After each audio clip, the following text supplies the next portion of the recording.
Hello বন্ধুরা, সবাই কেমন আছেন? আমি আমার মতো সবাইকে স্বাগত জানাই। এখন সন্ধ্যাবেলা ছেলেকে নিয়ে চলে এসেছি পড়া থেকে। এখন যাচ্ছি মেলায়। প্রচন্ড আওয়াজ, হয়তো শুনতে পাবেন না আপনারা কিছু।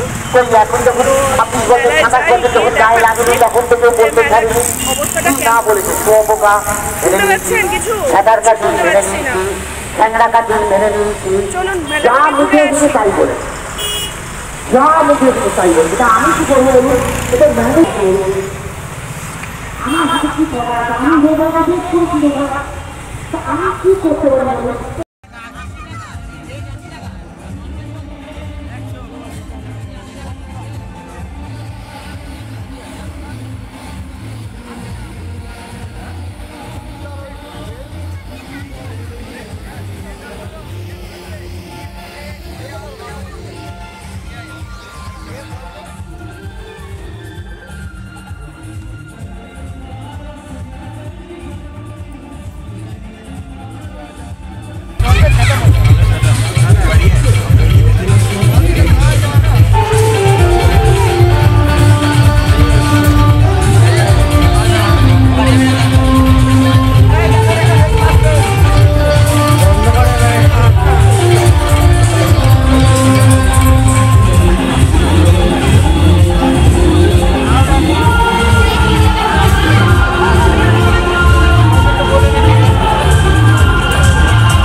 ভালো খেতে জিজ্ঞেস করা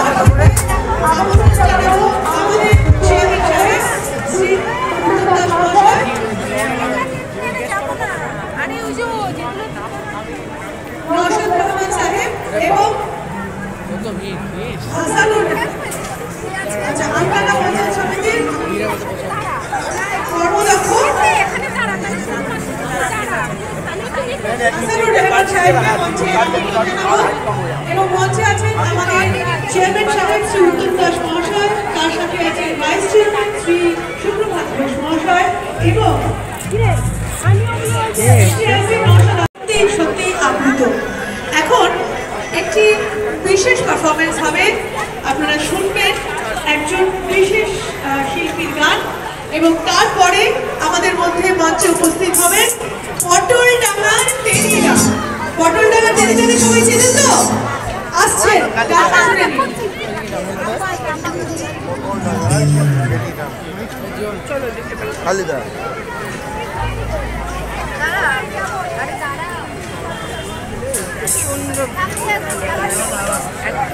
কোনো কথা শুনতে যাচ্ছে না, আমরা চলে এসেছি তো মেলা বলছি আর একটু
এবার মঞ্চে আসছেন যার জন্য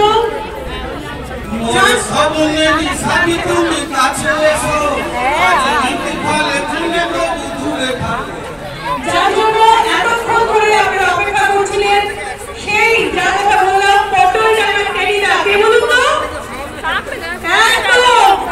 স্বনামধন্য অভিনেতা কাঞ্চন মল্লিক আমাদের মধ্যে এসে গেছেন অনেকক্ষণ।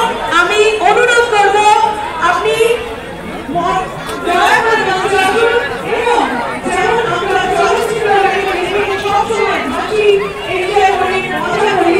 আজ আমাদের মঞ্চে আসছেন কাঞ্চন মল্লিক। এখন জোরে হাততালি দাও একসাথে সবাই বলে টেরিনা টেরিনা টেরিনা।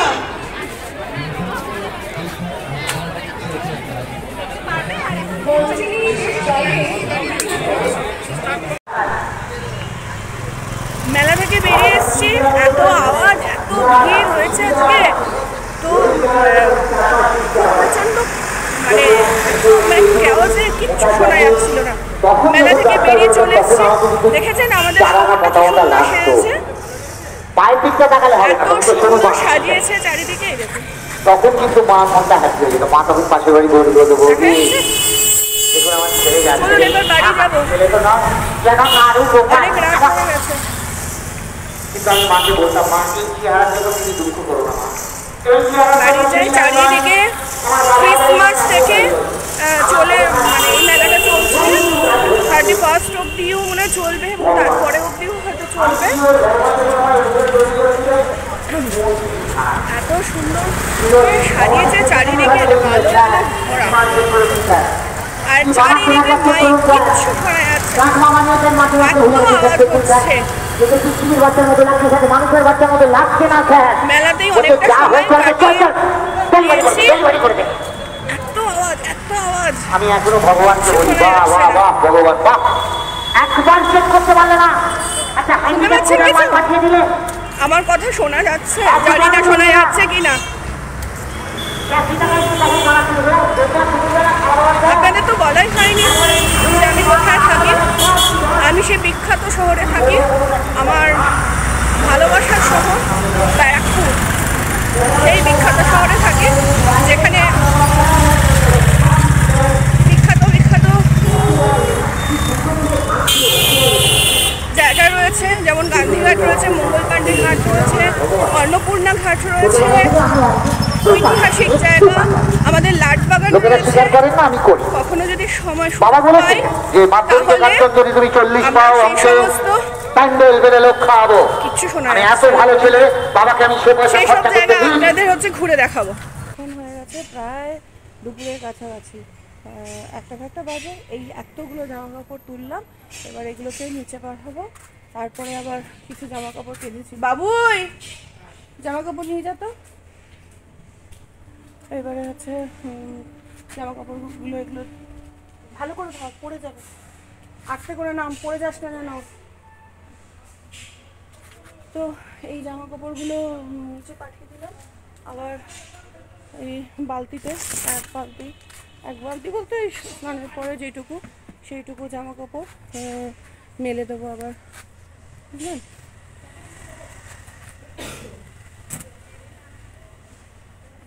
তারপরে আবার পাপোশ কেচেছি কিছু, সেই পাপোশগুলো হচ্ছে আবার মেলবো। গাছগুলোর কি অবস্থা, সকালবেলা যেদিনকে আসতে না পারি না সেদিনকে গাছগুলো খুব কষ্ট লাগে দেখে, একদম ঝিমিয়ে গেছে। জল দেওয়া হয়নি না, এখন জল দিয়ে দেবো। আর এই কিছুক্ষণ আগে আমার বর বেরিয়ে গেল, আমার মনে হলো কি পুরো হচ্ছে ঝড় বয়ে গেল। সকাল থেকে যা করছি মনে হচ্ছে যেন ঝড় বয়ে গেল। ছেলে বেরোলো, ছেলেকে খাইয়ে দাইয়ে বার করলাম। আবার হচ্ছে বর আজকে কলকাতার দিকে যাবে, সেই উনি হচ্ছে আবার হচ্ছে একটুখানি গ্রুপ থিয়েটার করেন, আপনাদের বলা হয়নি। উনি গ্রুপ থিয়েটারের সঙ্গে যুক্ত আছেন। এমনিতে উনি ফিজিওথেরাপি করেন, তো তার সঙ্গে শখের বসে গ্রুপ থিয়েটার করেন। তো গ্রুপ থিয়েটারে আজকে একটা শো রয়েছে, তো সেই শোয়ের জন্য যাবে। কলকাতার দিকে, ওনাকে ওনার জন্য ভাত ফাত করে দিলাম, খেয়ে দিয়ে বেরিয়ে গেল। এখন এই যে পাপোশগুলো কেচেছি, পাপোশগুলো মেলে দিই। এই তো রোদ না হলে চলে যাবে, পাপোশগুলো শুকাবে না, একদিনে পাপোশগুলো শোকায় না, মোটামুটি 2 দিন লাগে। গরমকালেও একদিনে শুকিয়ে যায়, কিন্তু না হলে শীতকাল তো, শীতের বেলা 2 দিন মোটামুটি লাগে। একটু আজকে বসার সময় পাইনি, একের পর এক ছেলেকে বের করে দিলাম সকালবেলা, তারপরে করলাম নিজে ব্রেকফাস্ট করলাম, তারপরে স্নান করলাম, স্নান করে পুজো দিলাম, তারপরে হচ্ছে কুকুরটাকে খেতে দিলাম। ওর খাওয়া হয়ে গেছে। আজকে রান্না বিশেষ কিছু করিনি, কারণ আজকে আছে সন্ধ্যেবেলা একটা নেমন্তন্ন, আমার দিদির ছেলেটার জন্মদিন, তো সেখানে যাব। তো একবেলার জন্যই রান্না করেছি ডিমের ঝোল ভাত, আর সকালবেলা কুমড়োর তরকারি করেছিলাম, সেটা হচ্ছে দিয়ে রুটি খাওয়া হয়েছে, খানিকটা রয়েছে ওই, আর হচ্ছে রয়েছে ডাল আর একটুখানি আলু ভাজা, ওই চিপস ছেলে নিয়ে আসলো, ওর একটুখানি ডালের সঙ্গে এই ধরনের কিছু না হলে হয় না, বায়না করছিল, এমনিতে দিই না সব সময়, তো ঠিক আছে চিপস নিয়ে একটুখানি ডালের সঙ্গে খেয়ে নিবি। তো এই হচ্ছে ব্যাপার। তো এখন একটু গাছগুলোতে জল দিয়ে দেবো। বাবুই একটু পাম্পটা চালিয়ে দে তো, গাছগুলোতে একটু জল দিয়ে দিই, নাহলে একদম শুকিয়ে গেছে। এই দেখুন আমার পাম্পের সিস্টেমটা, এই কলটা বন্ধ করলে পাম্প চালিয়ে দিয়েছে, আর এইদিকে কলটা খুলতে হয়, ঠিক আছে, নাহলে না জল ওঠে না।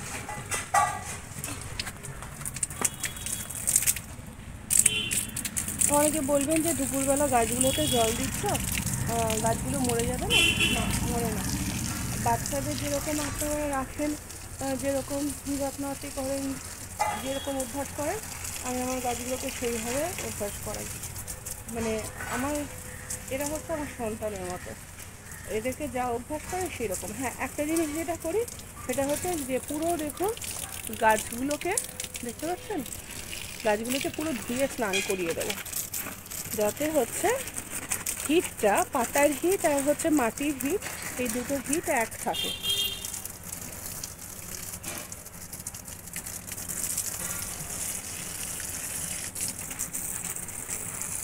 তো আমি গাছগুলোকে জল দিই, ওদেরকে একটুখানি স্নান টান করিয়ে দিই, তারপর আবার নিচে যাব। এখনও এক কাপ বসে ভালো করে চা খেতে পারিনি জানেন, এখন বেলা বেজে গেছে 1টা, এখন মনে হচ্ছে একটু কফি খাই।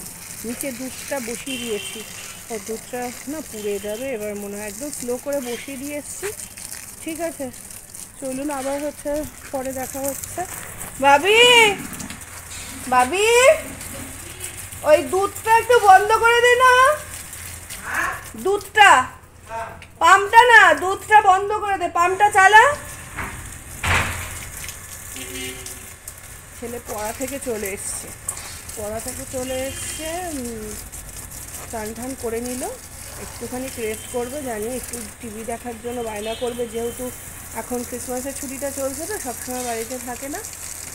কি রোদ, তাকিয়ে থাকতে পারছি না, রোদে না আমি তাকাতে পারি না, খুব কষ্ট হয়। তার মধ্যে পরিমিত চশমাটা, ছাদে বেশিক্ষণ থাকতে ভয়ও লাগে, রোদে মাথা যন্ত্রণা করে, আমার একটু মাইগ্রেনের সমস্যা রয়েছে, তো সেই জন্য বেশিক্ষণ রোদে যে থাকবো একটু ভয় হয়। আবার ডাক্তারদের বক্তব্য ভিটামিন ডি এর অভাব, তো রোদ খান নাহলে ক্যাপসুল খান। তো কার ভালো লাগে বলুন তো এত ওষুধ খেতে, আবার রোদ খাবো তাও হচ্ছে মাথা ধরে যাবে, কি যে জ্বালায় পড়েছি, মাথা ধরে যাবে, ট্যান পড়বে, আমার প্রচণ্ড ট্যান পড়ে, সেই ট্যান ওঠাতে আবার পার্লারে ছুটতে হবে। ও আরে ভুলেই গেছি জানেন তো, একটুখানি আইব্রো করতে যাওয়ার দরকার ছিল, কিন্তু আইব্রোটাই করা হয়নি। আমি জানি না কী অবস্থা আইব্রো, কী করে যাব, কি করব জানি না, ওই রকমভাবেই চলে যাব। কি হয়েছে, আইব্রো যদি না করে থাকি, নিজেকে একটু ম্যানেজ করতে হবে মনে হচ্ছে, দেখা যাক কীরকমভাবে ম্যানেজ করতে পারি। তো এই দেখুন গাছে এখনও জল দেওয়া চলছে, প্রচুর গাছ, অনেকক্ষণ ধরে লাগে জল দিতে, এদেরকে স্নান করিয়ে গাছে জল দেবো না, অনেকক্ষণ লাগে, এমন ঝিমিয়ে গেছে এরা, আমার খুব কষ্ট হয় জানেন তো। যখন এরা এই ঝিমিয়ে যায় দেখলে, যদি যত্নআত্তি করতে না পারি এদেরকে খুবই খারাপ লাগে, মনে হয় যেন এরাও তো অবলা না, এরাও তো কথা বলতে পারে না, এদের জল তেষ্টা পায়, এদের খাবার দিতে হয়, না হলে এদের ভালো গ্রোথ হয় না। তো ঠিক মানুষের মতোই আর কি বলতে পারেন। এদেরকে আমি যদি জল দিই, বিশেষ করে টবের গাছগুলোতে আমি যদি জল দিই তবে এরা জল পাবে, আর যদি জল না দিই তবে এরা জল পাবে না, মরে যাবে।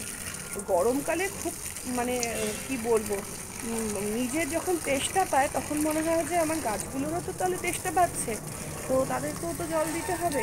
তো সেই রকমভাবে আমি চেষ্টা করি ওদেরকে রাখার, অন্তত 2 বার করে গরমকালে জল দেওয়ার চেষ্টা করি। কি আর করা যাবে, আমার এই নিয়েই সারাদিন চলছে, কোথায় গাছ, কোথায় হচ্ছে আমার শিরো, তারপরে কোথায় পাখি, এদেরকে নিয়ে মানে আমি মাঝে মাঝে নাজেহাল হয়ে যাই যে কী করব। তারপরে ছেলে তো রয়েইছে, নিজের কাজ রয়েছে, সংসারের কাজ রয়েছে, সব মিলিয়ে মানে টাইম বের করাটা নিজের পক্ষে মুশকিল হয়ে যায়। অবশ্যই এরকমভাবে ব্যস্ত থাকলে ভালোই হয়, কারণ ব্যস্ততার লাইফে না উল্টোপাল্টা মাথায় কিছু আসে না, আর মনটাও ভালো থাকে, কাজ করতে করতে না মনটাও ভালো থাকে। শরীর যত মানে শরীরে একটুখানি নড়াচড়া অ্যাক্টিভিটি থাকবে তত শরীর ফিট থাকবে, এই আর কি। চলুন গাছগুলোতে আমি জল দিয়ে নিই, প্রচণ্ড রোদ, তারপরে আবার নিচে গিয়ে কথা হচ্ছে। সেই কথা বলেছিলাম দুপুরবেলা, তারপরে আর কোনো কথা হয়নি, কারণ আজকে ছিল সন্ধ্যেবেলা একটা জন্মদিনের নেমন্তন্ন, তো সেখানেই গিয়েছিলাম। আজকে দিনটা যে কিভাবে কাটালাম সে আমিই জানি, এত হেক্টিক গেছে দিনটা, প্রচণ্ড ব্যস্ততার মধ্যে দিয়ে কাটলো। কারণ সকাল থেকে ছেলের ছিল দুটো 4টে পড়া। আপনাদের বলা হয়নি হয়তো, আমার ছেলে ক্লাস 9-এ পড়ে, তো পড়াশোনার চাপটাও একটু বেশি, পড়াশোনার চাপের থেকে টিউশনের চাপটা যেন আজকাল বেশি হয়ে গেছে। তো সকালবেলা দুটো ছিল, আবার বিকেল থেকে সন্ধ্যেবেলা অবধি আরও দুটো পড়া ছিল। তো জন্মদিনে নেমন্তন্ন যেখানে গিয়েছিলাম অনেকটা লেটই হয়ে গিয়েছিল, চটপট করে রেডি হয়ে আমি আর ছেলে বেরিয়ে গেছিলাম। আর হাজব্যান্ড যেখানে গিয়েছিল, বলেছিলাম যে আমার হাজব্যান্ড একটা নাট্য মানে গ্রুপের সঙ্গে, নাটকের একটা গ্রুপ থিয়েটারের সঙ্গে যুক্ত, ওখানে উনি একটা হচ্ছে আজকে শো ছিল সেইখানে ছিলেন, তো সেখান থেকেই একেবারে সরাসরি জন্মদিনের ওই পার্টিতে গিয়েছিলেন। তো সেখান থেকে আমরা ফিরে এসেছি অনেকক্ষণ, তো রাত্রিও হয়ে গেছে, বেশ অনেকক্ষণই মানে হয়ে গেছে, আমরা ফিরে এসেছি। এসে হচ্ছে আমার যে ডগিটা, ওর সঙ্গে কিছুটা সময় কাটালাম, কারণ ও বাড়িতে একা ছিল, একা থাকতে একদমই ভালোবাসে না। ও যাওয়ার সময় ওকে খেতে টেতে দিয়েই তারপর আমরা বেরিয়েছিলাম, তার মানে বুঝতেই পারছেন কতটা লেট হয়ে গেছিলো। তো যাই হোক না কেন, এবার হচ্ছে একটু শোবো, না হলে আর পারা যাচ্ছে না, প্রচণ্ড টায়ার্ড লাগছে। তার আগেই যে 1 গ্লাস গরম জল নিয়ে বসেছি, যে জলটা খাবো, প্রচণ্ড গলা ব্যথা হচ্ছে, গলার মধ্যে ইরিটেশন হচ্ছে, তো খেয়ে যদি একটু আরাম পাই তাহলে দেখুন কি কাশি হচ্ছে, যদি খেয়ে একটু আরাম পাই তাই জন্য নিয়ে বসেছি। গার্গেল করতে মোটে ভালো লাগে না, তাই জন্য গরম জলই ভরসা। তো আজকের মতো এখানেই ব্লগটা শেষ করব। তার আগে যদি কারোর এই আমার আজকের ব্লগটা ভালো লেগে থাকে তাহলে প্লিজ একটা সাবস্ক্রাইব করে দেবেন, একটা লাইক, একটা শেয়ার, আর যদি কমেন্ট করেন আমি খুবই আনন্দ পাবো। চলুন তাহলে আজকের মতো এখানেই রাখি, আজকের ব্লগটা তাহলে এখানেই শেষ করলাম, টাটা।